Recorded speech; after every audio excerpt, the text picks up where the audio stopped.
Y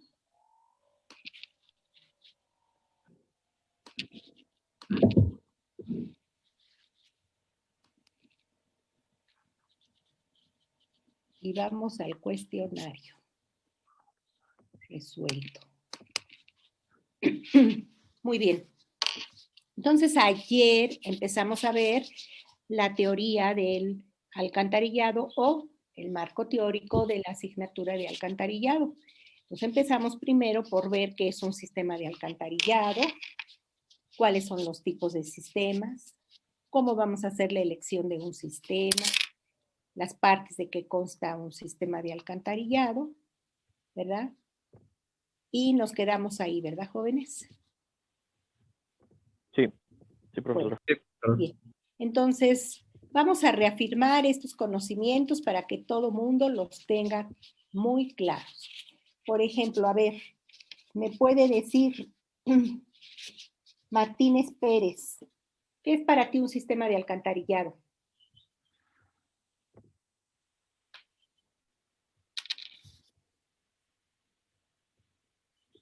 Un conjunto de tuberías que recolectan aguas pluviales y negras.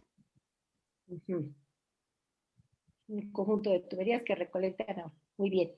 Pero tienes que indicar que estas tuberías van subterráneas, ¿sí?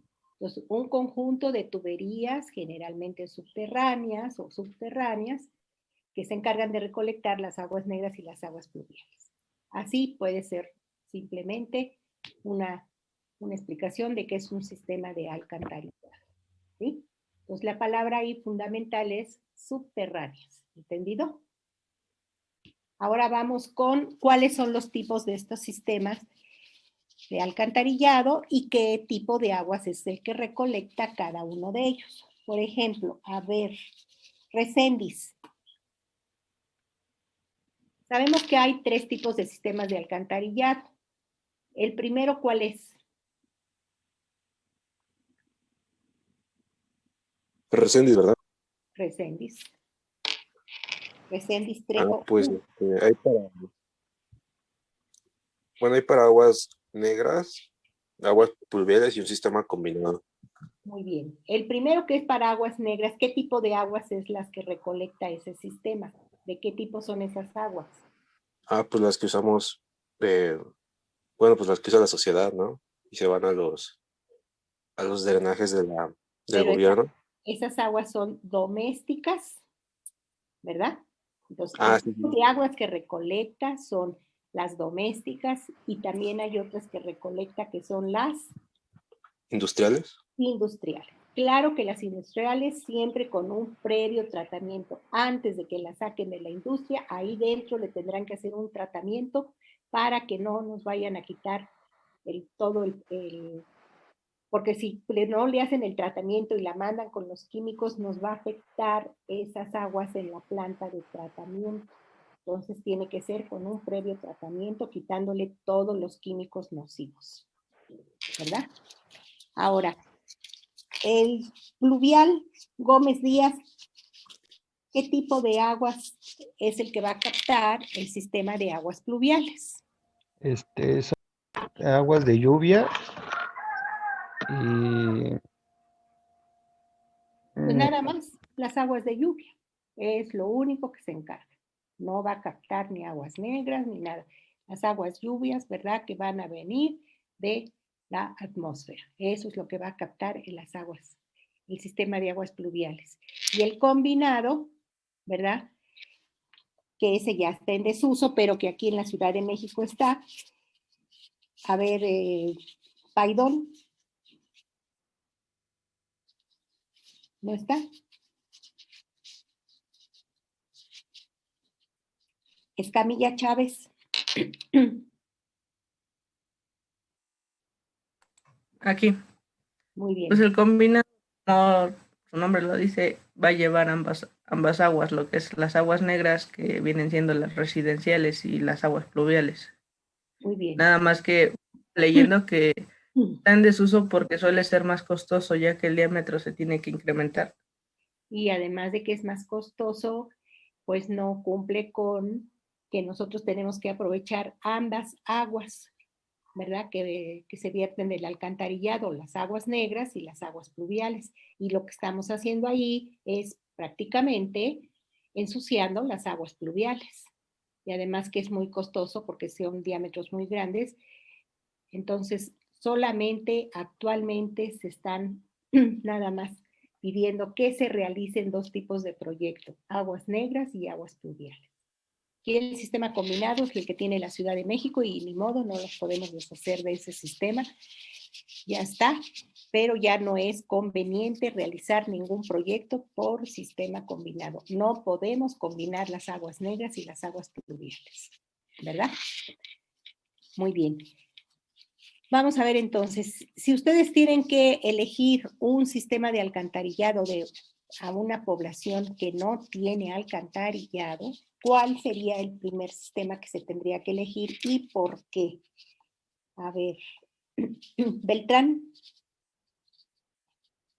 Sí, profesora. Bueno, el primer sistema que se debería de elegir es el de aguas pluviales en el caso de que sea una zona dependiendo del clima, si llueve mucho, porque si elegimos el de aguas negras, depende también en la cantidad de población que tiene la comunidad. Pero ¿cuál será el primer proyecto que usted el de va aguas a negras. realizar? Si en la población llueve mucho, ahí tienen que hacerse los dos Ok, proyectos, sí. negras y pluviales. Pero ¿cuál es la primera prioridad que usted va a tener que darle a esa población y por qué? Pues sería hacerle un sistema de alcantarillado para aguas negras, para, bueno, para sus necesidades básicas. ¿Sí? Y también para atender las necesidades de saneamiento de la población. No podemos permitir que las aguas negras anden en los arroyos de las calles, ¿verdad? Afuera de las casas. ¿Por qué? Porque son un foco contaminante.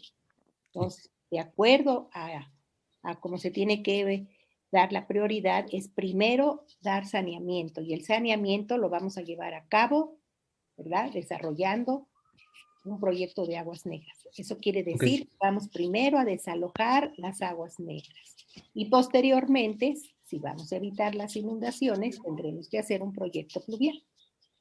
Sí, de acuerdo. Entonces, la primera prioridad será esa. Muy bien. Ahora vamos con las partes de que consta un sistema de alcantarillado. Entonces, vamos viendo. La tubería principal de nuestro sistema de alcantarillado que va a regir el escurrimiento se va a llamar Montaño Jiménez. ¿Cómo se llama?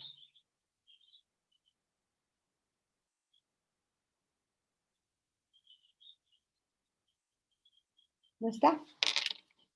Sí, profesora, perdone. ¿Es el colector? Si no me recuerdo. Sí. Esa viene siendo la tubería principal. Nosotros ya vimos todas las partes de que consta un sistema de alcantarillado, que esas partes son tuberías, gran parte de ellas. Pero vamos ahora a verlo aquí en este dibujo. Si ustedes le dijeran cuál es la tubería principal que va a regir el escurrimiento de todo su sistema de alcantarillado, es el colector. A él van a llegar todas las atarjeas, ¿verdad? Todos los escurrimientos de las atarjeas. El colector, ¿por dónde deberá de ser colocado, joven? Ya que, ¿cómo trabaja el alcantarillado? En el eje.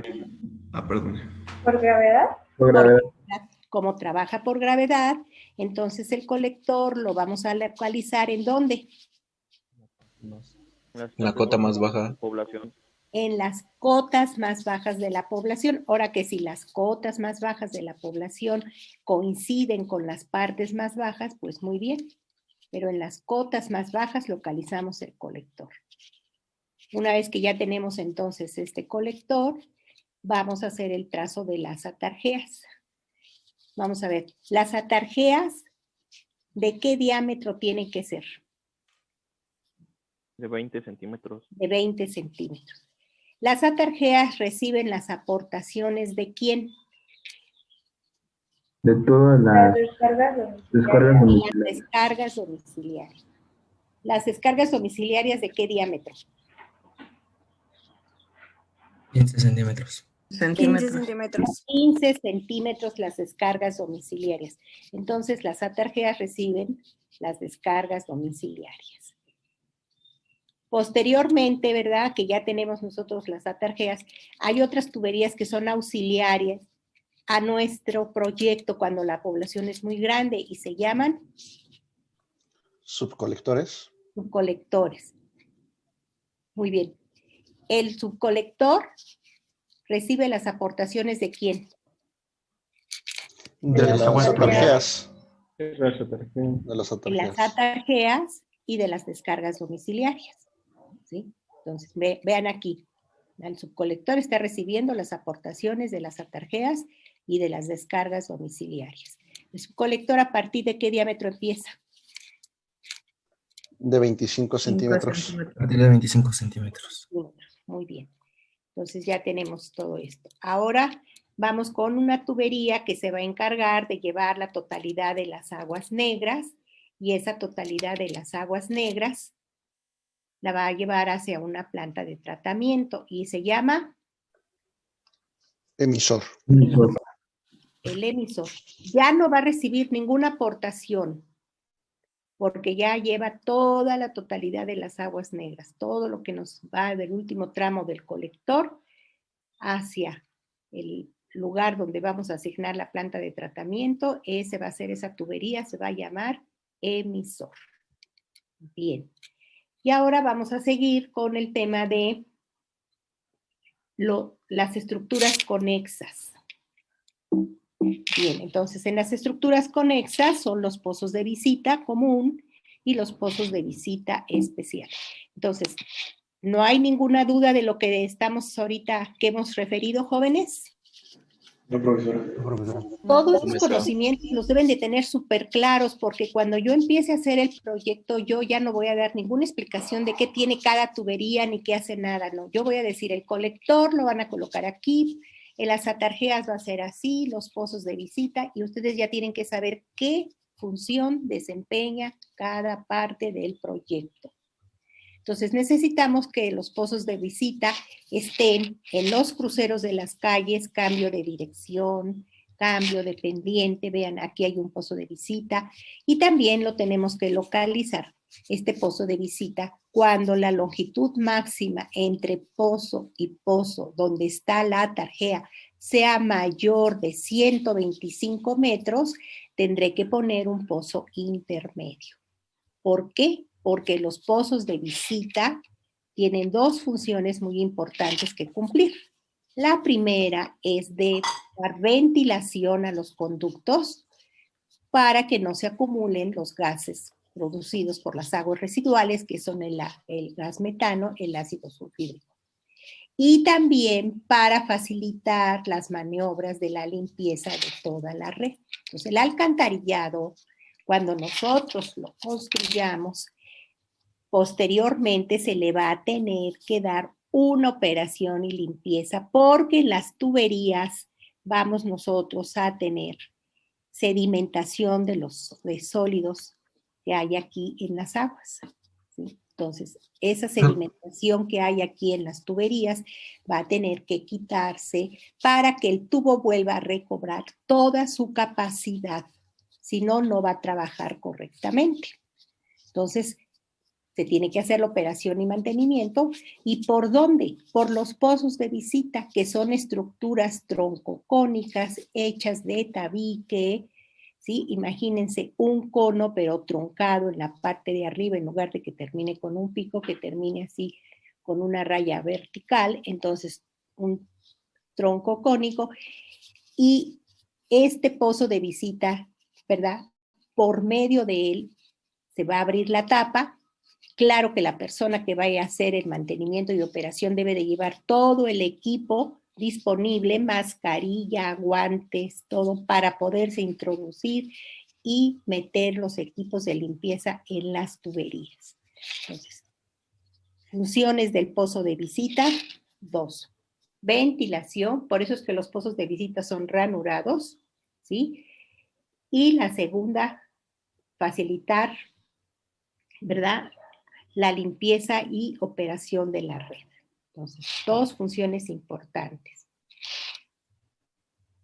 Ya comentamos dónde se localizan los pozos de visita. Cuando yo les diga ahora vamos a localizar los pozos de visita, ustedes van a decir, bueno, en cruceros de las calles, cambio de dirección, cambio de pendiente, si es que la hay, y si la longitud máxima entre pozo y pozo es mayor a 125, tendremos que poner un pozo intermedio. Vamos a decir que yo mido, porque vamos a tener que medir de aquí a acá, de centro a centro, y resulta que esta longitud son 128 metros. Entonces yo me acuerdo que la especificación me dice 125. Si tú te pasas de 125, vas a tener un problema porque no va a poderse realizar la operación y mantenimiento de esta línea o de esta tubería. Entonces tendré que poner un pozo intermedio. Si la longitud de aquí a aquí son 128 metros, pues entonces tendré que poner un pozo intermedio a la mitad de 64, de aquí a aquí 64, el pozo y 64 de aquí a acá. ¿Sí? Entonces, eso es lo que nosotros vamos a tener que cuidar cuando empecemos a hacer nuestro proyecto. Ahora, los pozos de visita hay de dos tipos. Los comunes, que se construyen nada más de puro ladrillo, ¿sí? Y que son en tuberías de 20 a 45 centímetros, porque también las tuberías son de concreto simple. Pero si yo ya voy a usar tuberías de concreto reforzado, que llevan varilla y concreto reforzado, entonces varillas entrelazadas llevan esas tuberías, a partir del diámetro de 60 en adelante o 61 centímetros, que es el comercial en adelante, 61, 91, 107, 122, entonces el pozo va a ser pozo de visita especial. ¿Por qué? Porque la tubería también es especial. Las tuberías de concreto reforzado llevan varillas entrelazadas. Entonces aquí ustedes ven que yo aquí puse un solo círculo, son pozos de visita común, puesto que la tubería de aquí de estas atarjeas es de 20 centímetros, pero si el colector ya me está dando a partir de 61, entonces aquí el pozo es especial, y para poderlo ver que es especial, le vamos a poner doble círculo. Entonces, cuando ustedes calculen hidráulicamente su proyecto, van a tener que señalar donde ya empezaron a usar tubería de concreto especial. Esa tubería va a ser pozo especial, ¿sí? O sea, tubería de concreto reforzado, se va a tener, como es especial esa tubería, vamos a tener que poner un pozo de visita especial también. No podemos poner un pozo de concreto, nada más de ladrillo, no, porque no va a resistir a los esfuerzos que lleva el agua. Bien, ahora vamos a ver otra estructura. Las caídas. Las caídas son unos pozos de visita que nos sirven para absorber un desnivel entre la unión de dos tuberías, ¿sí? Vamos a pensar que aquí, entre esta y esta, hay un fuerte desnivel de 5 o de 3 metros. Entonces, si yo dejo así, se me va a romper la tubería. Lo que voy a tener que hacer es una caída para cuando llegue el agua aquí, caiga y tenga esa caída poco a poco y no me pueda romper la tubería. Entonces, yo aquí voy a necesitar hacer un pozo de caja de caída adosada a pozo de visita entre la tubería de 20 a 25, con una altura de 2 metros. Voy a tener otro pozo que se va a llamar pozo con caída de 30 a 76. Y esta es la simbología, un rectángulo, un círculo. Y la altura es de 1,50. Y cuando yo tenga que hacer esa caída en diámetros mayores, entonces lo que voy a tener que hacer es una caída escalonada con escalones para que pueda, ¿verdad?, el agua poco a poco ir bajando sin que me vaya a romper las tuberías. Entonces, esto se usa cuando estas son estructuras especiales que se van a usar para hacer la unión entre dos tuberías, ¿sí? Bien. Después tenemos las estaciones de bombeo. Las estaciones de bombeo, ¿sí? El alcantarillado todo trabaja por gravedad. En cambio, el agua potable trabaja a presión. Nosotros no podemos trabajar a presión.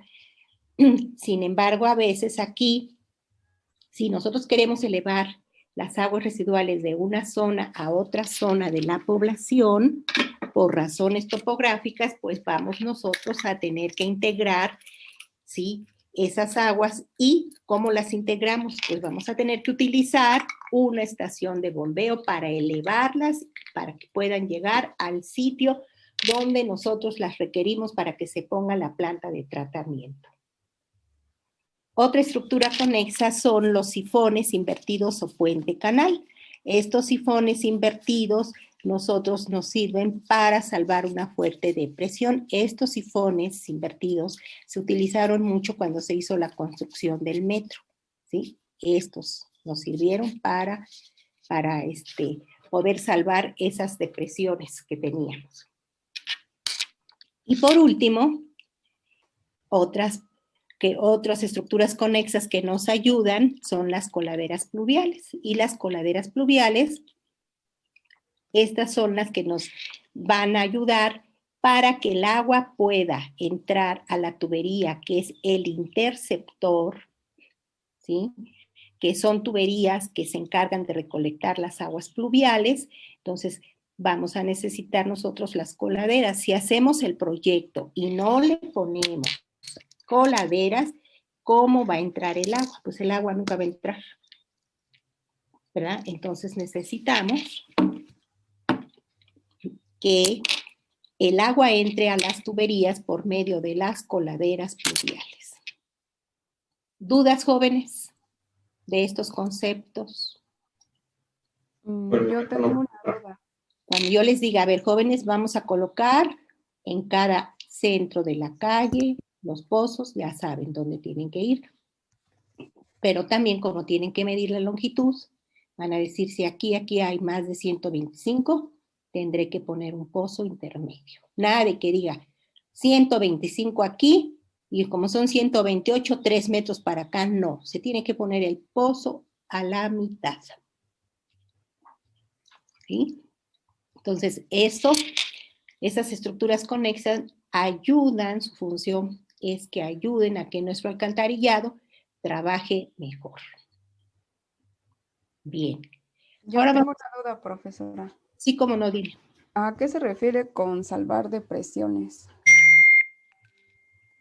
Porque salvar depresiones quiere decir que yo tengo unas profundidades muy fuertes y entonces ahí es donde tengo que poner un sifón invertido. Si ustedes se fijan, ustedes saben cuál es la foto de un sifón invertido, ¿sí? Búsquenla, por favor, para que vean cuál es un sifón invertido. ¿O eso ustedes se los dieron en hidráulica? ¿Sí lo vieron eso? Jóvenes. Si no, busquen y pongan sifón invertido.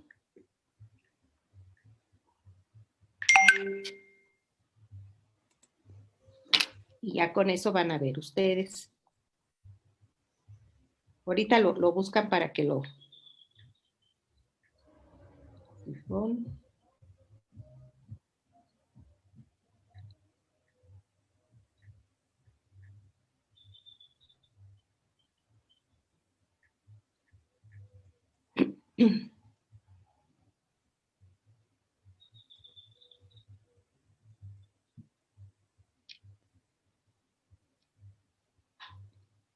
Ahorita que termine la explicación, alguien busque, por favor, sifón invertido y ahorita me lo pone. ¿Sale? De acuerdo. Y ahorita lo explicamos de nuevo.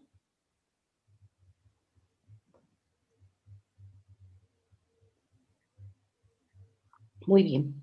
Ahora vamos a pasar a un tema muy importante, que son los requisitos que debe satisfacer un sistema de alcantarillado. Entonces, aquí son 6. Estos requisitos son los que nos van a regir las etapas, podríamos decir, en que vamos a ir nosotros realizando nuestro proyecto. El primero, que es localización adecuada, prácticamente viene siendo la primera parte, que es la planeación. Pero para poder nosotros hacer la planeación, necesitamos también realizar unos trazos preliminares en el proyecto, como es trazo de ejes, medir, colocar los pozos, poner las cotas de terreno. Y ya que tenemos todo eso, nosotros vamos a poder localizar adecuadamente nuestras tuberías, ¿verdad? En primero, todas las tuberías van a ir por el eje de las calles. Ya lo vimos en el dibujo anterior, que todo tiene que ir por el eje de las calles. Aquí está. Entonces van a trazar todo por el eje de las calles. Posteriormente van a colocar los pozos de visita, van a medir, van a colocar pozos de visita, van a poner las cotas de terreno, y con esas cotas de terreno vamos nosotros a poder identificar cuáles son las cotas más bajas para por ahí colocar el colector o localizar el colector. Y posteriormente hacer el trazo de la red, que vaya todo directamente al colector. Entonces, todo el sistema de alcantarillado ya dijimos que debe de trabajar por gravedad. Entonces, ese es el primer requisito. Cuando yo les pregunte, ¿cómo garantizó usted que el primer requisito, que se llama localización adecuada, cumpla en su proyecto? Entonces, ustedes me van a indicar. Ese requisito se refiere a la planeación del sistema. Por primero, las tuberías van en el eje de las calles. El colector fue localizado en las cotas más bajas. Todo el trazo de las atarjeas llega directamente al colector porque todo escurre por gravedad, ¿verdad? Y si tenemos una calle muy ancha, entonces deberán colocarse 2 conductos, ¿sí? Una calle muy ancha es como el eje vial que está aquí de Montevideo.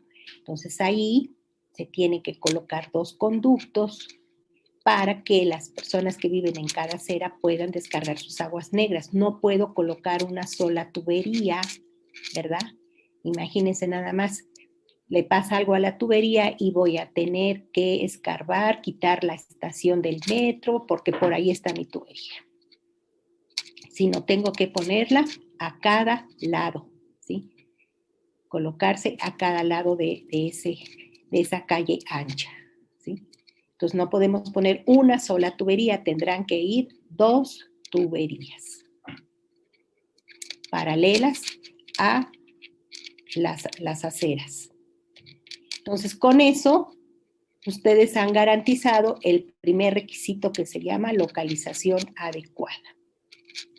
¿Dudas en este requisito? En el caso, por ejemplo, de las calles más anchas, esas tuberías, o sea, ya no es forzoso que pasen en el eje, o sea, en ese caso ya pueden pegarse más a la acera. Sí, no tanto, porque a la acera va pegada a la tubería de agua potable. No, ok. Pero sí un poco, o sea, que no esté tan pegada a la acera de la tubería de agua potable. Pero se distribuyen y se pone usted la mitad y parte una parte para un lado y otra parte para otro lado, ¿verdad? Y ya quedan 2 tuberías en las calles anchas, no una sola tubería, sino 2. También para proteger a nuestras descargas domiciliarias, ¿verdad? Que se nos pueden romper por el paso de los vehículos. Entonces ahí tenemos que cuidar esas dos tubos, tanto las atarjeas como cuidar las descargas domiciliarias. ¿Dudas? En localización adecuada, jóvenes. Esa es la primera etapa que vamos a hacer para el proyecto. ¿sí? Entonces, en el proyecto vamos a hacer primero el trazo de ejes, medir. Esos son trazos preliminares. Ya que tengamos todos esos trazos preliminares, vamos a localizar el colector, vamos a dibujar por dónde va a ir y vamos a hacer el trazo de las atarjeas. Entonces, ahí se cumple el requisito de localización adecuada. ¿De quién? De todas mis tuberías, tanto del colector, que es la tubería principal, como las atarjeas, que son las tuberías secundarias. Ahora vamos con el requisito de seguridad en la eliminación. Yo tengo que garantizar, primero, usar conductos cerrados. Y esos conductos tienen que garantizar que no haya fugas en la red, ¿sí? Entonces, para esto voy a tener que vigilar las pendientes mínimas, que la pendiente mínima para que no se provoquen asolves es 4 milésimas. Asolves es que se estanque ahí el agua, y vigilar la pendiente máxima para que no se provoquen erosiones o no se rompan. Entonces, de 83 milésimas. Y también voy a tener que vigilar mis velocidades. La velocidad mínima, 0.30, a tubo lleno, 0.60, máxima 5 metros. Y todo esto también lo tengo que garantizar porque yo desde que estuve aquí trazando en el primer requisito, me tomé en cuenta que la longitud máxima entre crucero y crucero son 125 metros. Ahora, ¿en qué parte del proyecto yo voy a revisar que se cumpla con este requisito? Pues lo voy a revisar en el cálculo hidráulico. Cuando yo calcule hidráulicamente mis tuberías, voy a verificar primero que cumpla con las pendientes y posteriormente que cumpla con las velocidades. Si yo no cumplo con esto, entonces no voy a tener una adecuada seguridad en la eliminación de las aguas negras. Luego también tengo que garantizar que mis tuberías tengan la capacidad suficiente para, ¿verdad?, diseñarlas con el gasto máximo de aguas negras. Si yo no las diseño con el gasto máximo de aguas negras, entonces no va a cumplir con este requisito de capacidad suficiente. ¿Cuántos gastos vamos a calcular aquí?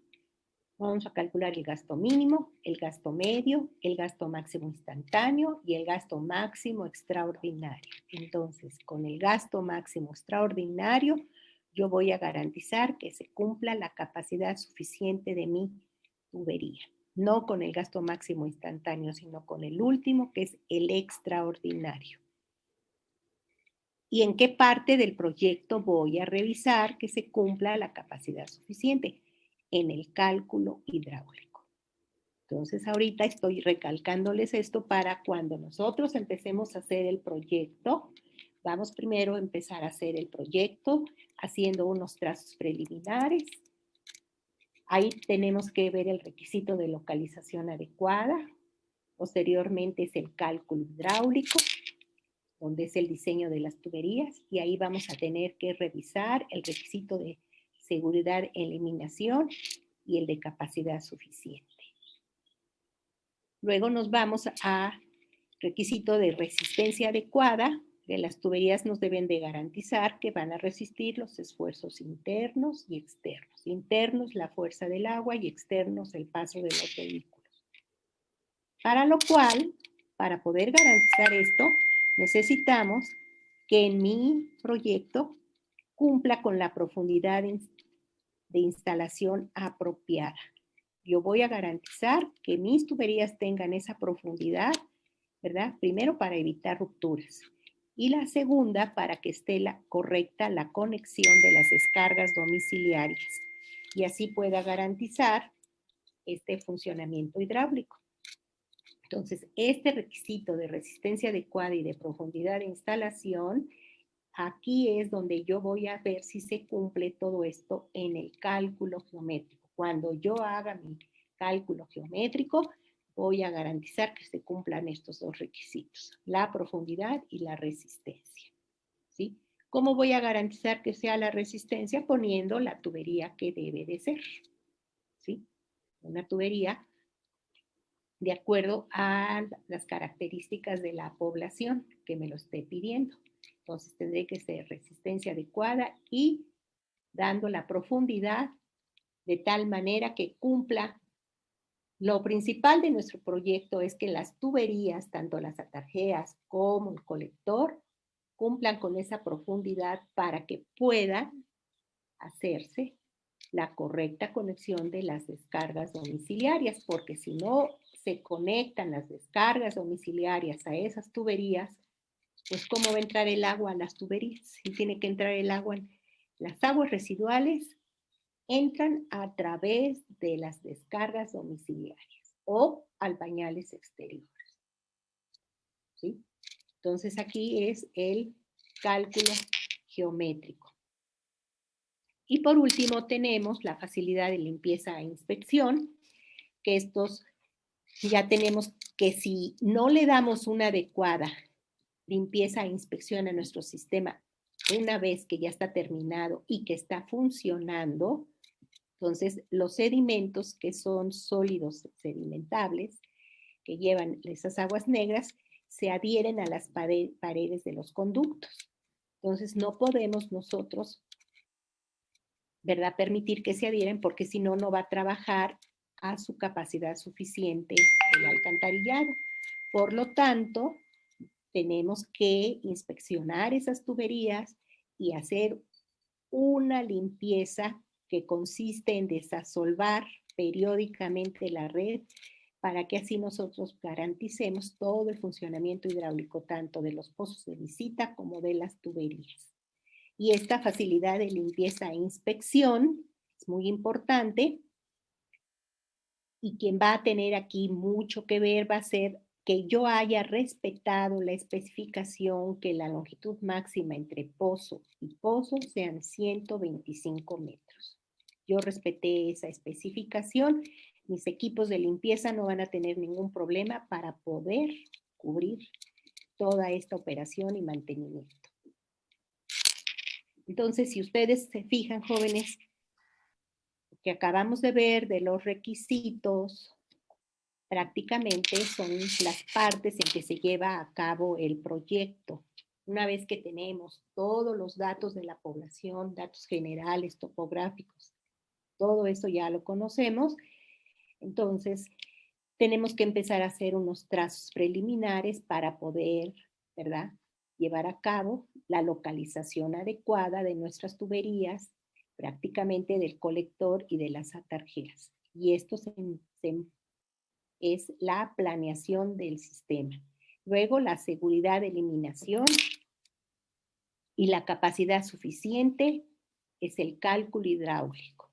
Entonces, son las partes en que se desarrolla el proyecto. Planeación, bueno, primero todos los datos generales, después viene siendo todo lo que es planeación, posteriormente cálculo hidráulico y cálculo geométrico. Terminando el cálculo geométrico, terminamos el proyecto y posteriormente sigue el catálogo de obra y presupuesto. Esas son las etapas en que vamos a desarrollar nuestro proyecto. Y este último requisito de facilidad y limpieza es una vez que mi proyecto ya está construido y que está operando, yo tendré que revisar que se lleve a cabo este requisito. Facilidad de limpieza e inspección en mis tuberías. ¿Dudas, jóvenes? No, profesora. No, maestra, ninguna. Pues, entonces, ¿por qué lo recalco? Porque este tema es sumamente importante y yo lo voy a pedir que me lo expliquen cuando les haga las preguntas de su proyecto y les diga, a ver, joven, garantíceme que el primer requisito está cumplido, que es localización adecuada. Entonces, ustedes van a decir, sí, aquí en mi proyecto cumple porque el colector está localizado en las cotas más bajas, las atarjeas tienen un escurrimiento que va directamente por gravedad hacia el colector, ¿verdad? Además, todas las tuberías están por el eje de las calles, o pueden empezar, las tuberías están por el eje de las calles, el colector en las cotas más bajas, las atarjeas, el trazo que se dio es un trazo por gravedad que lleva lo más rápido posible las aguas negras al colector, ¿verdad? Los pozos de visita están en el centro de las calles, se tomó en cuenta la especificación, que la longitud máxima es de 125, entonces con eso ya garantizaron el primer requisito. Ahora dígame cómo garantizó el requisito de capacidad suficiente y de seguridad de eliminación. Bueno, ese lo hice. Cuando hice el cálculo hidráulico, revisé primero que diseñara con el gasto máximo extraordinario. Ahí estoy garantizando el requisito de capacidad suficiente.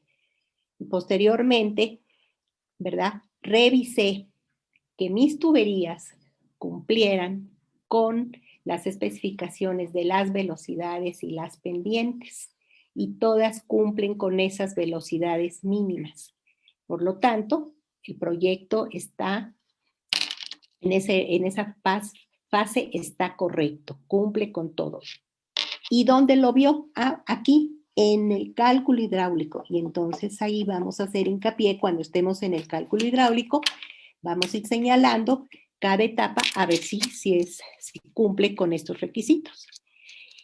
¿Y dónde usted revisó, en qué parte del proyecto revisó que se cumpliera con el requisito de la resistencia adecuada y profundidad de instalación? Cuando hice mi cálculo geométrico, dejé que las tuberías fueran a una profundidad tal, ¿sí?, que me garantizaran la correcta conexión de las descargas domiciliarias. Y todo se pudo conectar correctamente, o sea, no vamos a tener ningún problema en ese aspecto, en el cálculo geométrico. Y ya posterior, hasta ahí quedaría nuestro compromiso en el requisito 5, ¿sí?, o sea, profundidad de instalación, pero ya una vez, si a ustedes les toca hacer el proyecto y después construirlo, tendrán que garantizar, ¿verdad?, o tendrán que hacer la recomendación que se haga la limpieza e inspección periódicamente para que todas las tuberías trabajen correctamente. Y así vamos a mejorar el funcionamiento hidráulico de todo nuestro sistema. ¿Sí? Entonces, es importante esos requisitos que los tomen en cuenta. Cuando vayamos realizando el proyecto, yo se los voy a hacer hincapié. Y con eso van a saber ustedes si están proyectando bien o están proyectando. ¿Dudas? No, profesora. Hasta aquí no, profesora. ¿No hay dudas? No, ¿verdad? Bueno, no. Vamos con los siguientes temas. Miren, hoy vamos a terminar toda la teoría para que en la próxima clase, el jueves, empecemos ya a hacer el proyecto. Yo les voy a mandar por equipo su proyecto y les voy a decir qué cosa van a ir haciendo. Y la próxima clase lo vamos a hacer aquí para que ustedes vayan viendo. O sea, van a dibujar ustedes, van a trazar, van a abrir su AutoCAD y les voy a decir de qué manera lo van a ir haciendo. ¿Sí? Bueno, seguimos con el tema de los trazos de un sistema de alcantarillado. Bueno, en los trazos de un sistema tenemos los del colector. Este es trazo perpendicular o transversal, que va directamente después. Aquí termina el colector, este es el emisor y va a la planta de tratamiento. Luego tenemos otro trazo transversal con derivación lateral. Este otro trazo longitudinal y en gradas. Longitudinal y está en gradas. Vean ustedes cómo está aquí. Aquí hay una tubería, otra. Esto quiere decir que está en gradas. Luego tenemos otro trazo que es en abanico. Vean. Estas son colectores. Este trazo se usa mucho cuando hay poblaciones que están en el cerro. Así es como van, ¿verdad?, haciéndose sus colectores. Va a tener un colector o un subcolector, otro subcolector, después se van a unir a un colector y después ya se va a ir a otra tubería a la planta de tratamiento. O un conjunto de colectores, colector 1, colector 2, colector 3. A lo mejor estos pueden ser subcolectores, de acuerdo a la población. Y el trazo radial, que aquí vamos a tener 2 estaciones de bombeo. ¿Por qué? Porque resulta que aquí de este lado va la planta de tratamiento. Entonces, lo que puede escurrir bien va por acá, pero lo que no, vamos a tener nosotros que elevar el agua para poderlo llevar a un solo destino, porque no podemos elegir 2 plantas de tratamiento porque son muy costosas. Una sola planta de tratamiento, entonces por medio de estaciones de bombeo. Eso es lo que se refiere a los colectores. A las atarjeas tenemos el trazo en peine, los dientes del peine, el lomo del peine, el doble peine, que es un doble peine, aquí de un lado los dientes, de otro lado, y el trazo en bayoneta. Este trazo en bayoneta tiene la dificultad de que nos pasea mucho las aguas negras. En lugar, si el colector está aquí, el camino más rápido sería que de aquí me fuera directo acá. Que de aquí me fuera directo. Y sin embargo, yo estoy paseando las aguas negras, entonces este trazo de bayoneta no es muy recomendable, ¿sí? Porque estas aguas negras, acuérdense que contienen sólidos sedimentables y gases, ¿verdad? Entonces aquí podemos tener problemas. Entonces mejor el agua lo más rápido posible al colector. Esto viene siendo lo de los trazos. ¿Dudas en los trazos, jóvenes? De colector y atarjeas. Cuando yo les diga, el trazo que vamos a realizar es en peine. Esta es la cabeza de atarjea. La cabeza de atarjea es la cota más alta que va hacia acá. La cota más alta. Vamos a decir que aquí tengo la cota 3027 y aquí tengo la 2910. ¿Sí? ¿Cuál es más alta? Esta. Entonces, siempre las cabezas van a ir en las cotas más altas. ¿Dudas en los trazos, jóvenes? Pero, por ejemplo, o sea, la tarjeta en bayoneta, pues si las manzanas no están bien divididas, pues ya es inevitable o de plano no están. Bueno, vamos a decir que hay puede ser que dé vuelta, pero no, a lo mejor en algunas partes va a tener que dar la vuelta así de bayoneta, ¿sí? De vuelta, aquí es un pozo de visita y 2 medias cañas. Eso quiere decir que es la bayoneta, un pozo de visita y 2 medias cañas, debido a las manzanas. A lo mejor en una parte se te va a tener que hacer así, pero la mayor parte del proyecto vamos a procurar que el trazo sea lo más rápido posible, que no andemos dando vueltas para que no tengamos problemas en nuestras tuberías, debido a los gases y a los sólidos sedimentables. ¿Sí?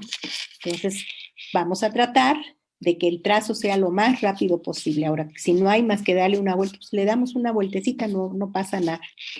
Pero inmediatamente lo corregimos al que siga con el trazo de peine o doble peine.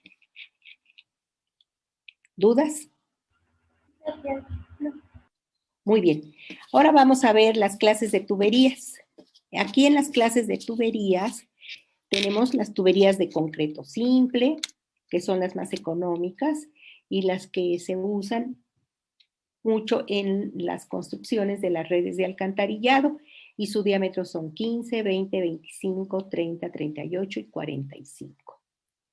Entonces, no son muy caras y esas son por las que se usan más.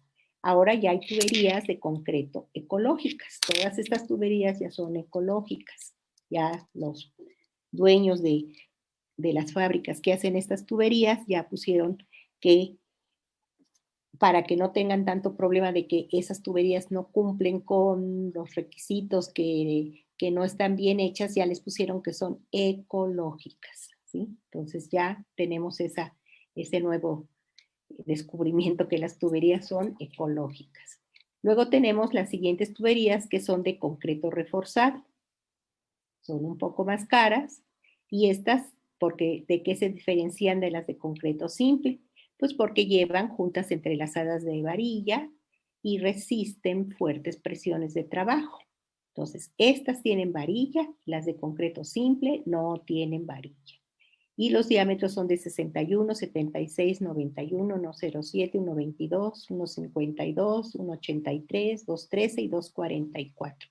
Estos son los diámetros. Acuérdense que en alcantarillado vamos a usar centímetros.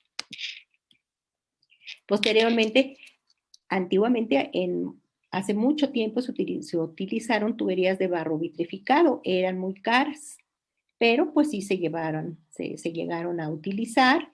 Y en los diámetros en las que había era de 20 y de 30 centímetros. ¿Y dónde se usaban? Donde estaban las pendientes muy fuertes. ¿Por qué? Porque admite velocidades mayores, ya que su coeficiente de rugosidad es menor y además tenían buena impermeabilidad. No se podían, las aguas negras no tenían fugas en esas tuberías, pero actualmente estas ya no se utilizan. También se pueden utilizar tubería de asbesto cemento, también son costosas. Y esas a lo mejor las podemos utilizar cuando tengamos nosotros aquí el nivel freático presente, ya que sus juntas son herméticas y son empleadas para cruces de ríos, sifones y otros casos especiales. Entonces aquí podemos utilizarla. Luego podemos también utilizar la tubería de acero y fierro fundido. También son caras. Su uso es limitado, ¿verdad? ¿Por qué? Porque estas tuberías son altamente corrosivas y las aguas negras, si llevan dentro de sí gases y aparte se produce por las reacciones el ácido sulfídrico, nos va a corroer estas tuberías. Entonces, cuando nosotros tengamos que utilizar esta tubería, tendremos que pedir que les den un recubrimiento de una emulsión epóxica que nos va a servir para que estos gases explosivos no les vayan a hacer, que las protejan, prácticamente que las protejan y no tengamos el problema de la corrosión. ¿Y dónde se pueden utilizar? En los ríos, en arroyos, como puente canal. También son muy costosas. Ahora tenemos las tuberías de PVC. También podemos nosotros utilizar policloruro de vinilo. Estas tuberías tienen una peculiaridad que recuperan sus propiedades físicas cada vez que son sometidas a la acción del calor. Entonces, podemos utilizarlas, son costosas, pero las vamos a utilizar en determinados casos si es que las tenemos que utilizar. Y podríamos decir que cuentan con juntas herméticas y que además son de fácil instalación, ¿sí? Ese es algo positivo que tienen estas tuberías. Pero si ahora últimamente ya se introdujo la tubería de PAD, que es polietileno de alta densidad, pues ahora últimamente ya se están utilizando tuberías de PAD. Son las más utilizadas ahora en nuestros sistemas de alcantarillado. Entonces, esto se los doy para que vean ustedes cuáles son las tuberías que se llegan a utilizar en los sistemas de alcantarillado. Pero en resumen, podemos decir que las más utilizadas vienen siendo concreto simple, concreto reforzado y PAD. De todas maneras, es necesario que ustedes conocieran qué otras tuberías podrían utilizarse, ¿verdad? En el alcantarillado. ¿Dudas, jóvenes? Yo, profesora, tengo una pequeña duda. Sí. Por ejemplo, si hay una calle o unas calles, pero bastante transitadas por vehículos pesados, en este caso, ¿qué tendríamos que tomar en cuenta o cuál sería la mejor opción para colocar la tubería? Lo que tenemos que garantizar para que no se nos rompa la tubería, tendríamos que garantizar la profundidad de instalación apropiada, o sea, no dejar la tubería muy superficial, sino dejarla con un colchón mínimo que nos pueda absorber todo esos empujes que tienen los vehículos hacia la tubería y no la puedan romper. Entonces ahí lo que tenemos que tomar en cuenta es la profundidad de instalación de estas tuberías. Ok, profesora, gracias. Ya con la profundidad ya no va a poderse romper tan fácilmente, puesto que tiene una mayor capa arriba de la tubería que se llama colchón, ¿verdad? O relleno apisonado. Ese colchón de tierra se le llama relleno apisonado, que va de capas en capas, que se va apisonando con pisón de mano cada 20 centímetros arriba del tubo y se van haciendo capas apisonado, y con eso garantizamos que no se nos pueda romper la tubería. Gracias, profesora. Muy bien. Ahora vamos a ver las partes de un tubo. Miren, aquí tenemos el tubo. Bueno, pero ¿cómo? Si el tubo es redondo, ¿cómo va a tener tubos? Bueno, siempre y cuando el tubo esté aquí en una zanja, ¿sí? Entonces aquí vamos a tener que primero se le va a poner aquí una plantilla. Hagan de cuenta que esta es la zanja, la plantilla, y entonces el tubo queda de esta manera, y la parte de arriba del tubo es lomo, el espesor. Luego aquí sigue la clave, la mitad del tubo eje, la plantilla y la base. ¿Para qué nos sirve conocer a nosotros las partes del tubo? Porque cuando unamos las tuberías de nuestro colector, que no todo el colector va a ser de 25 centímetros, sino a lo mejor un tramo es de 25, 2 tramos es de 30, otros 3 tramos es de 38, uno de 45, entonces se tienen que unir esas tuberías. Entonces necesitamos conocer las partes del tubo para saber cómo vamos a hacer la unión de las tuberías. Si las unimos aquí en la parte de arriba, la unión es clave con clave. Si las unimos aquí en la parte del medio, eje con eje, y acá será en la parte de abajo, plantilla con plantilla. Entonces, para eso me sirve a mí conocer las partes de una tubería. Y nosotros en nuestro proyecto, la unión que es la que más se realiza en las tuberías es la de clave con clave. Quiere decir que se unen en la parte de arriba, porque también nos dicen que hidráulicamente es cómo trabaja mejor nuestro alcantarillado, ¿sí? Entonces sería clave con clave. Por eso es importante conocer las partes del tubo. Y aquí tenemos el espesor, el macho, así es como entran las tuberías, diámetro interior, diámetro exterior, etc. ¿Dudas hasta ahí? Y vamos a terminar con el último tema, que son cuáles son las pruebas a las que se debe aplicar las tuberías de concreto. Bueno, las tuberías de concreto tenemos la prueba de resistencia al aplastamiento, que se puede hacer de 2 maneras. Método de apoyo en 3 aristas, y la otra es método de apoyo en arena. Pues nosotros necesitamos garantizar que esa tubería, ¿verdad?, resiste los esfuerzos a la que necesitamos nosotros para que no se nos pueda romper la tubería. ¿Debido a qué? Debido al tránsito de los vehículos. Entonces necesitamos garantizar que tenga una resistencia adecuada. Por eso se llama resistencia al aplastamiento. Entonces va a consistir en, vamos a colocar el tubo a probar sobre una viga de apoyo interior. Luego previamente le vamos a poner a esa viga, se le pone una pasta de yeso.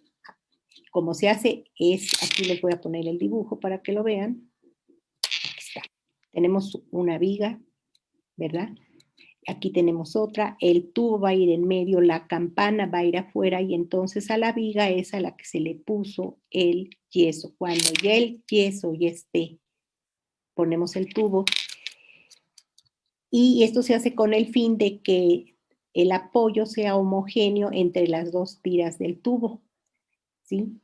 Entonces, ya que se coloca este tubo en la pasta de yeso, aún cuando no está plástico, entonces Ya cuando esté bien fraguado, nosotros vamos a ponerle en el apoyo superior de la viga de 15 por 15. Ya comentamos que la campana tiene que estar afuera, ¿sí? Esa no debe de recibir compresión. Y cuando se fragúe este yeso, se va a aplicar un apoyo superior a 1000 kilogramos por metro por minuto.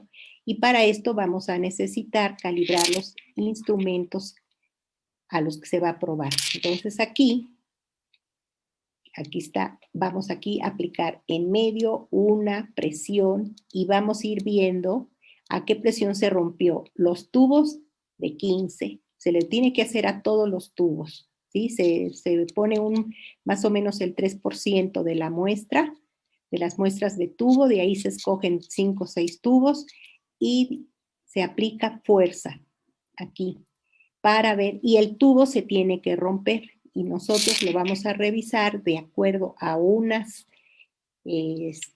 normas que hay cuando se tiene que romper este tubo y lo revisamos y vemos si cumplió o no cumplió el tubo de 15, de 20, de 25, de 30. Entonces, a cada tubo se le tiene que hacer diámetro diferente, se le tiene que hacer esta prueba del aplastamiento. Luego tenemos la otra prueba que es apoyo en arena. Aquí vamos a poner el tubo en un cajón, bueno, se coloca un cajón de madera. Ahí vamos a ponerle arena que pase por la malla número 4.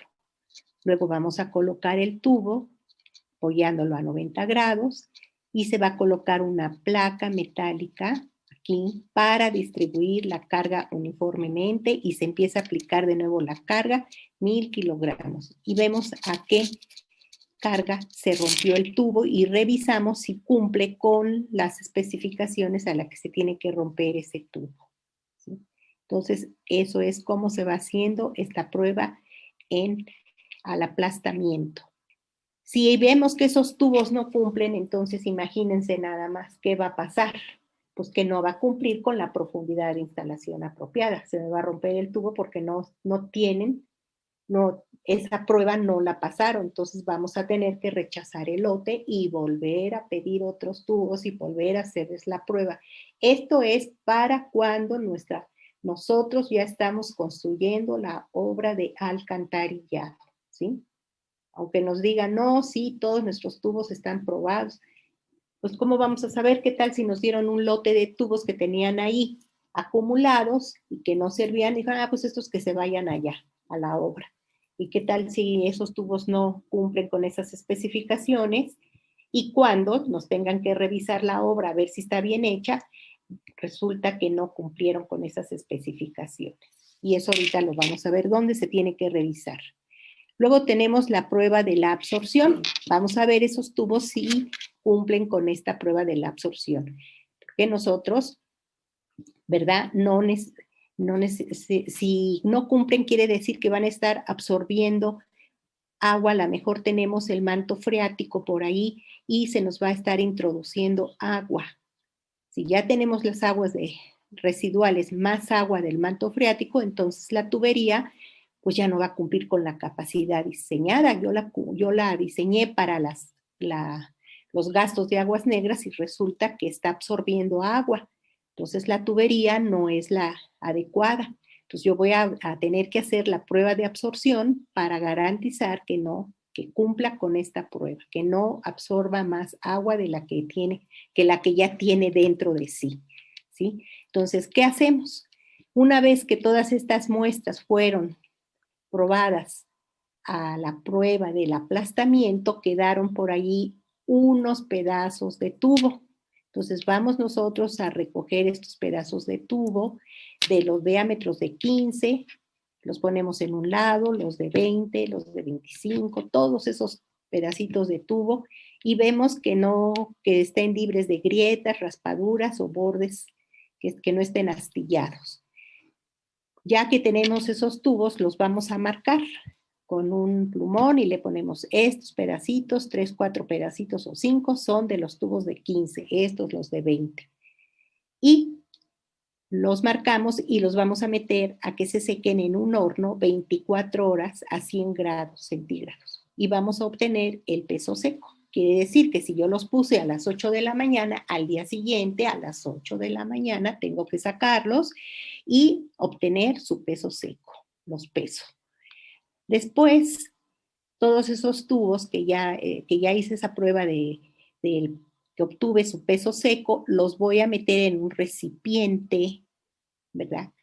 Con agua destilada o agua de lluvia, y lo que pienso hacer para que los tubos no empiecen a brincar, cuando empiecen a hervir, yo lo que necesito es amarrar todos los tubos de 15, los amarro ahí con un alambre delgadito, todos los de 20, los de 25, todos ellos los amarro para que no, y para que además tenga yo, no se me vayan a despintar como los marqué, pero como van a hervir y se van a despintar, entonces ahí les pongo también 15 centímetros, les pongo un papel, les pongo algo, identificarlos que son los pedazos de 15, de 20, de 25, porque todos los voy a meter a hervir en el mismo recipiente.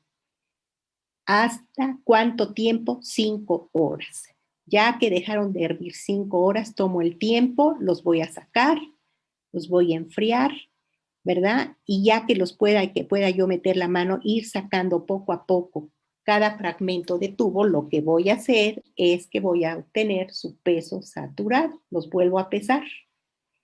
Y con eso voy a obtener el porcentaje de absorción, que es el peso saturado menos el peso seco entre el peso seco por 100.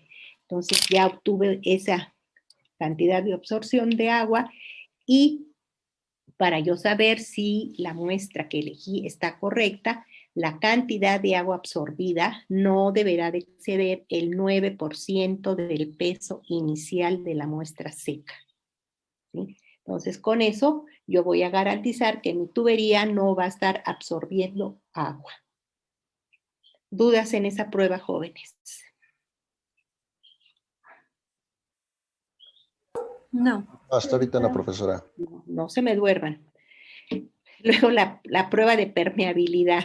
Ya vamos a acabar. Es que sí, la teoría es verdaderamente, pues sí, a veces tediosa, pero tenemos que aprenderla. Y tenemos que aprenderla de una forma ágil y rápida. Luego vamos con la prueba de permeabilidad. Ahí, espérenme tantito. Bueno, jóvenes, perdón, No se preocupe. No se preocupe. Pues sí, me habló el director, ¿qué le digo? No, le dije, estoy dando clase, maestro. Sí, sí, maestra, pero le quiero comentar, como soy la presidenta de la academia, me pidió unos informes y se los tengo que dar. Así que perdón, pero bueno, así ya ven que ahora sí es la cosa. Pero yo sé que sí están mis profesores cumpliendo, que pues yo creo que sí, yo espero que sí, todo el mundo estemos cumpliendo, ¿verdad? Con dar las clases. Muy bien, vamos a pasar a la prueba que era la de permeabilidad, ¿verdad? Aquí, esta prueba se efectúa colocando los tubos en una superficie plana. Entonces se colocan 2 o 3 tubos de cada diámetro, pero los vamos a colocar con la campana hacia arriba. Entonces la superficie donde los vamos a poner tiene que estar impermeable. Y la campana hacia arriba porque en la parte inferior del tubo la vamos a sellar con yeso, con pasta de yeso. Cuando este yeso ya esté fraguado, entonces vamos a proceder a llenar el tubo con agua hasta el fondo de la campana. Claro, cuando llenemos el tubo con agua, lo vamos a limpiar para que no tenga fugas, que no haya, bueno, ya ve que a lo mejor se nos escurrió tantita agua, entonces lo limpiamos y vamos a esperar durante 10 minutos y vamos a ver que no se presenten fugas. Si nosotros el tubo está lleno con agua y empezamos a ver que hay escurrimientos, ¿sí? Por eso es que lo limpiamos antes para que no cometer errores de que fue el agua que a mí se me escurrió y no el agua que realmente está saliendo de ese tubo. Entonces, si sale el agua del tubo, entonces no cumple con la prueba de permeabilidad y es delicado porque entonces vamos a contaminar el manto freático. Vamos a tener salidas de aguas negras. Por eso es importante cumplir con la prueba de permeabilidad, colocando los tubos de cada diámetro, 2 o 3 tubos, con la campana hacia arriba, sellando abajo y agregándoles agua hasta el fondo de la campana y revisarlos durante 10 minutos a ver qué sucede. ¿Dudas, jóvenes, en esta prueba? Entonces, se imaginaron a los tubos hacia arriba, que les pusimos yeso. Ya que esté fraguado, no le vamos a poner el agua una vez que esté, porque entonces vamos a tener la fuga por abajo del tubo, sino ya que esté fraguado, los llenamos y revisamos. ¿Sí? ¿Dudas? No, profesora. Y por último, la prueba de la hermeticidad. Esta prueba es la que se realiza de acuerdo a la NOM oficial mexicana, NOM 001, CNA 1995, y esta prueba se hace en el campo. Una vez que nuestra obra de alcantarillado ya está construida, van a llegar personas a realizar esta prueba. ¿En qué va a consistir? Va a consistir en que van a llenar las tuberías de agua, van a llenar los pozos y van a revisar que se cumpla, que no tengan fugas, ¿verdad? Que cumplan con las pruebas de permeabilidad y de absorción. Posteriormente, pues ya seguramente revisan que también que hayan cumplido con la prueba de resistencia al aplastamiento de acuerdo a la profundidad que dejaron la tubería. ¿Sí? Entonces, esta prueba es la que se realiza, vuelvo a insistir, cuando la obra de alcantarillado ya está construida. Y con esto, jóvenes, terminamos toda la teoría. ¿Dudas? ¿Alguna duda que les haya quedado? En la última prueba, ¿qué es lo que se revisa?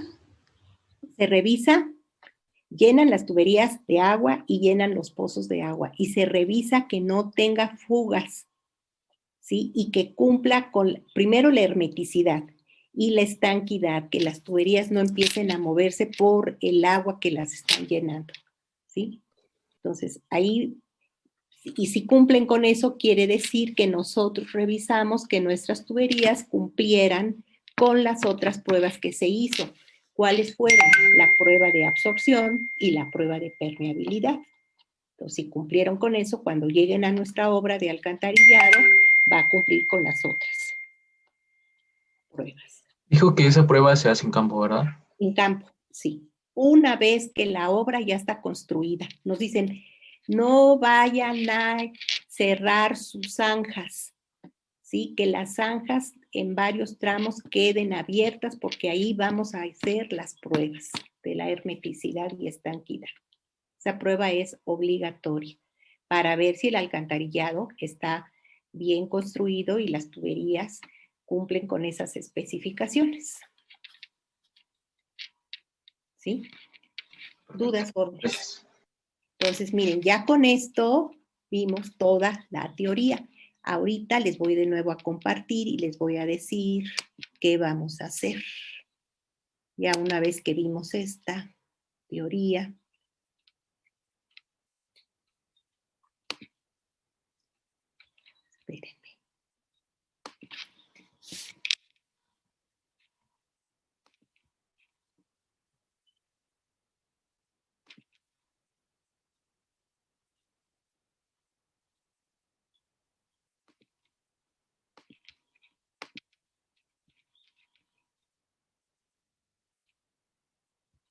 Espérenme. Espérenme.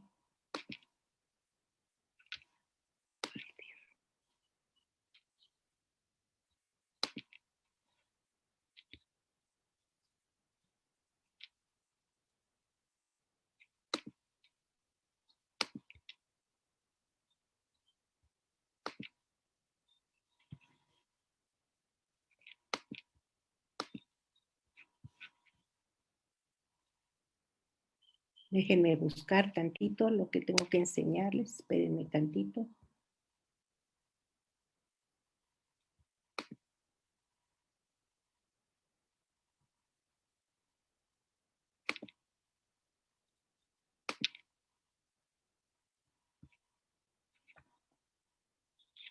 Lo que les iba a mostrar son los planos en los que vamos a trabajar.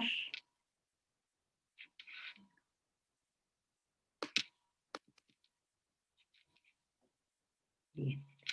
Esto lo quito.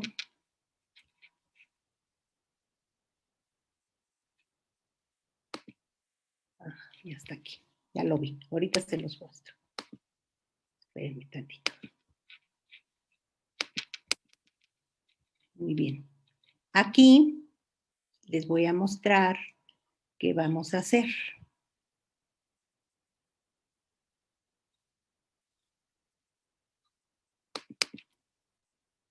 Miren, yo les voy a enviar a ustedes sus planos topográficos, jóvenes, ¿sí? Por equipo. Aquí lo tenemos. El plano topográfico va a llevar las manzanas y va a llevar las curvas de nivel. Y con este plano topográfico, ustedes van a empezar a hacer el proyecto.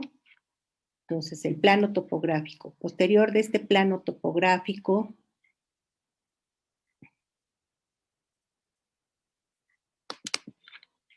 dejen ver qué lleva aquí.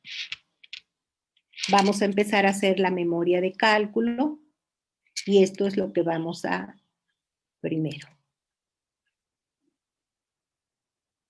Vamos a hablar de los aspectos generales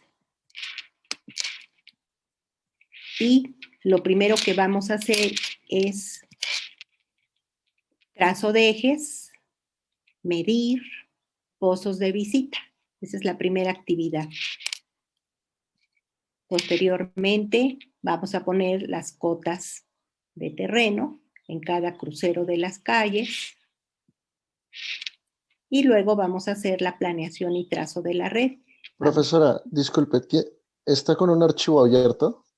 Sí. Es que, bueno, seguimos viendo su lista de documentos. Acá. Cierto, no se ve el archivo. Déjenme abrirlo. Déjenme. ¿Dónde lo dejé? Y yo estoy aquí explicando. Espérenme. Compartir. Sí. Ahorita sí ya lo van a ver. Qué bueno que me dijeron. ¿Ya ven el plano? Sí, profesora, ya. Sí. Ah, es que no lo había abierto correctamente. Este es el plano topográfico. ¿Y qué van a hacer ustedes? Vamos a empezar a hacer la memoria de cálculo. Primero vamos a hablar de aspectos generales. Bueno, la portada. Después, datos necesarios. Posteriormente, los trabajos previos al cálculo hidráulico, que son trazo de ejes, medir y pozos de visita. Lo que le vamos a hacer al plan. Posteriormente, las cotas de terreno. Y después vamos a empezar a hacer el trazo, la planeación y trazo, que es la localización del colector y el trazo de la red. Entonces, esas son las etapas en que vamos a ir llevando nosotros a cabo nuestro proyecto. Ya que tengamos esto, nos va a quedar de esta forma. El colector con todo el trazo de las atarjeas. Y después vamos a empezar a hacer el cálculo hidráulico. Si ahorita les estoy... Sí lo ven, ¿verdad, jóvenes? Sí, maestra. Sí. Muy bien, y hacemos el cálculo hidráulico de todo el colector primero, ¿sí? Hasta llegar a la tabla de cálculo hidráulico. Posteriormente, yo les voy a dar el programa para que hagan la tabla de cálculo hidráulico por path. Primero por concreto y luego por path. Y luego vamos a hacer el cálculo hidráulico de las atarjeas. Posteriormente se hace el cálculo geométrico. Todas las atarjeas las vamos a calcular, todas. Yo les doy el programa y con ese ustedes las calculan rápidamente, todos los cruceros de todas las atarjeas. Y hasta aquí llegamos en el cálculo hidráulico. Hasta aquí va a ser la primera parte del examen. ¿Sí?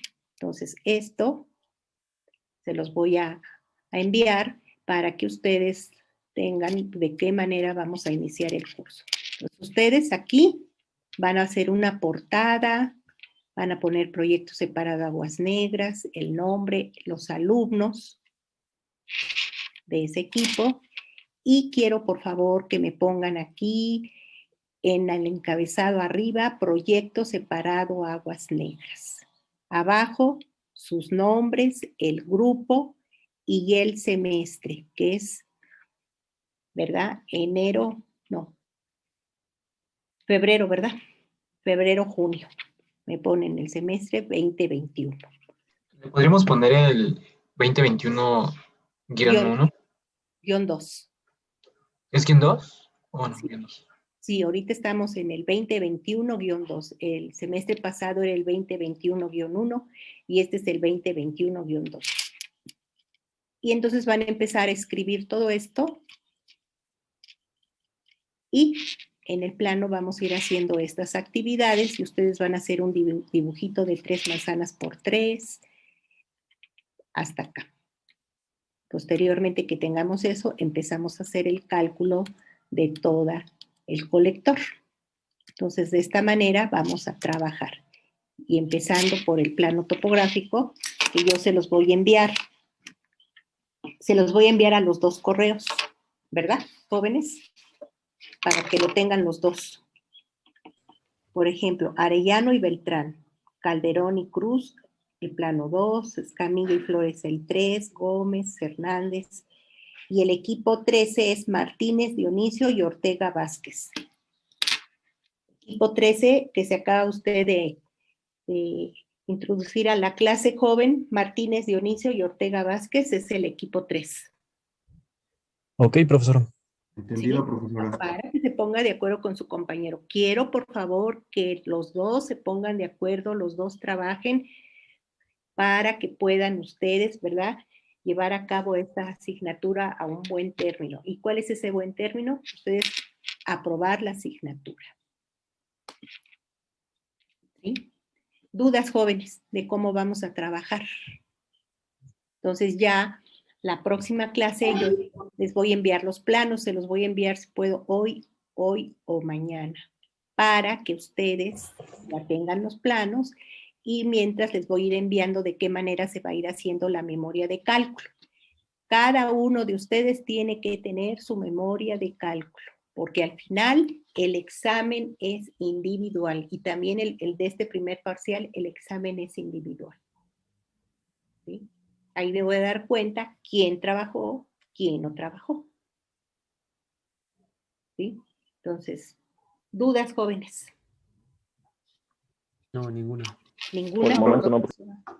Bueno, muy bien. Entonces, vamos a ver y a ver, quedamos en la duda del sifón invertido, pues se lo vamos a dejar a alguien a que nos busque qué es un sifón invertido. ¿A quién quiere hacerlo? ¿El equipo 5? Hernández y Martínez, ¿sí? Buscan, por favor, cuál es el dibujo de un sifón invertido. ¿Sí? Lo buscan y la próxima clase me dicen, mire maestra, este es el sifón invertido, este es un sifón común y corriente y este es el sifón invertido. Para que haya la duda que tenía la compañera. Ok, profesora. De qué era, por qué tenía que salvar una fuerte depresión, cómo era, ahí la vamos a contestar. ¿Sí? Entonces, nos faltaba que nos diera una aportación Ortega Vázquez. Sí, profesora. ¿Verdad? Sí. Ortega. Y Martínez Dionisio, ¿usted ya la hizo, Ortega? Sí, ya la hice, pero no pude encontrar a mi compañero. Bueno, ahorita ya está aquí. Martínez Dionisio. Y aquí estoy. Aquí está. Entonces, póngase de acuerdo con su compañero Ortega Vázquez porque la próxima clase nos va a dar la explicación. ¿Cuál le tocó a usted? La pregunta 13. La pregunta 13, ¿verdad? Sí. Entonces, ese es el que va, eso es lo que ustedes van a tener que explicar la próxima clase. ¿Entendido? Sí, profesor. Muy bien. Bueno, jóvenes, entonces nos estamos viendo la próxima clase y yo voy a tratar de enviarles los proyectos para que los tengan y empecemos a trabajar. Y también les voy a enviar cómo va a empezar la memoria de cálculo, de lo primero que vamos a ver, para que ustedes lo vayan haciendo. Y así vamos a ir poco a poco, tomando en cuenta todos estos cursos que tenemos que cumplir con todas estas etapas del proyecto. ¿Sí? De acuerdo, profesora, gracias. Sí, maestra. Gracias, profesora. Gusto en saludarlos, ¿eh?